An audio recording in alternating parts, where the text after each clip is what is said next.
All right, the last case that we're going to talk about today is Johnson versus Transportation Agency of Santa Clara, a 1987 case. And this is an incredibly important case because it represents the last era dealing with the issue of gender discrimination. This evolution from legal discrimination to qualified legal discrimination to non-discrimination or equality of opportunity to the idea of benign discrimination and affirmative action. So Johnson versus Transportation Agency of Santa Clara is the first affirmative action case to involve a dispute over gender discrimination. And what it deals with, and Brennan writes the opinion in this case, is an issue that starts in December of 1978, where the Santa Clara County Transit District and its Board of Supervisors adopt an affirmative action plan for the County Transportation Agency. So they have an affirmative action plan. Why? Because they said the mere prohibition of discriminatory sexual practices is not enough to remedy the effects of past practices and to permit attainment of an equitable representation of women. The agency noted that women were represented in numbers that were far less than their proportion of the population in the county. And this consisted for numerous kinds of jobs. So women were estimated to be over 36% of the area labor market, but only 7% of agency officials and administration were women, only 8% of professionals, only 10% of technicians, and none of the skilled craft workers were women. So as a result, the Transportation Agency authorized the consideration of gender as a factor when evaluating, quote, qualified candidates for jobs in groups that were poorly represented. And one of these jobs was that of a road dispatcher. So in December 12th, 1979, the agency announced a vacancy for promotion to the position of road dispatcher. 12 county employees applied, including Diane Joyce and Paul Johnson.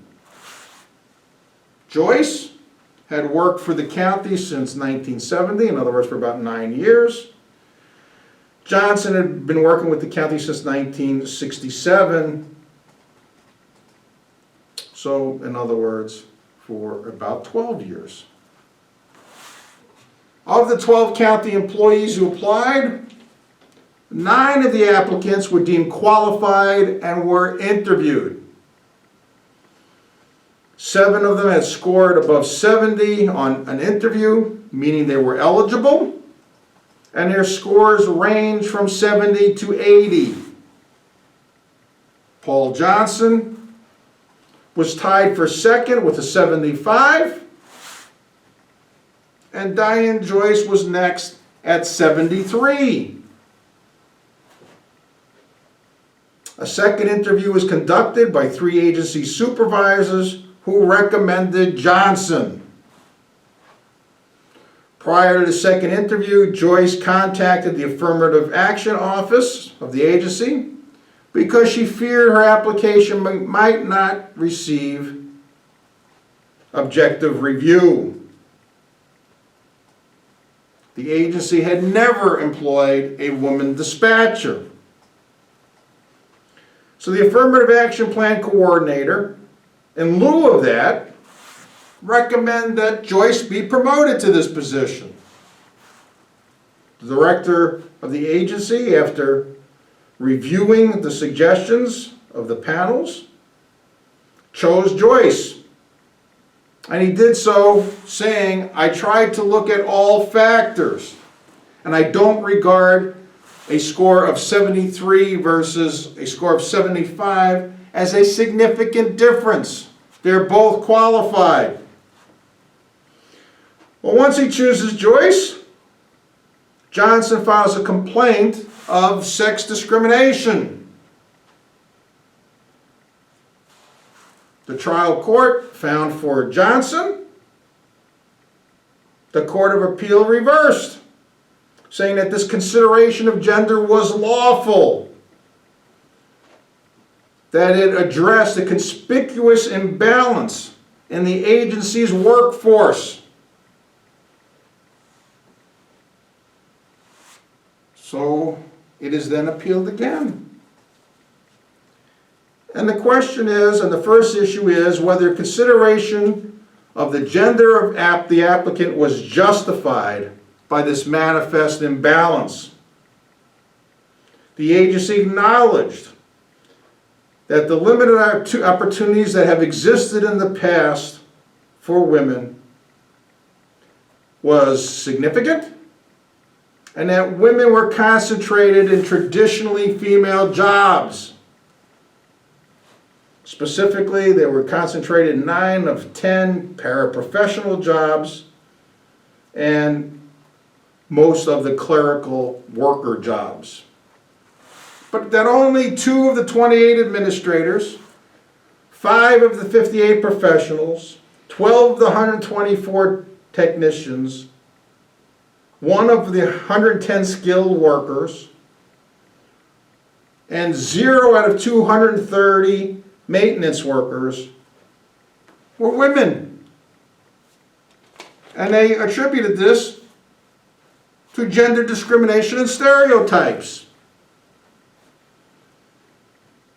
Now, in defense of their plan, they said this is not just about hiring women, that the agency plan did not authorize blind hiring. It directed that numerous factors had to be taken into account, including general qualification. And that Joyce was qualified. And that the promotion of Joyce satisfied affirmative action policy. It furthered an affirmative action plan designed to eliminate agency workplace imbalances in traditionally segregated job categories. So they said, okay, well, given that, the only other question was whether or not the plan unnecessarily trammeled the rights of male workers. And in response to this, the court said, the plan here does not set aside any positions just for women. So it cannot be construed as a quota. Rather, consideration is given to all. And that affirmative action concerns are a small part of the overall system to help with evaluating applicants. That no person is automatically excluded.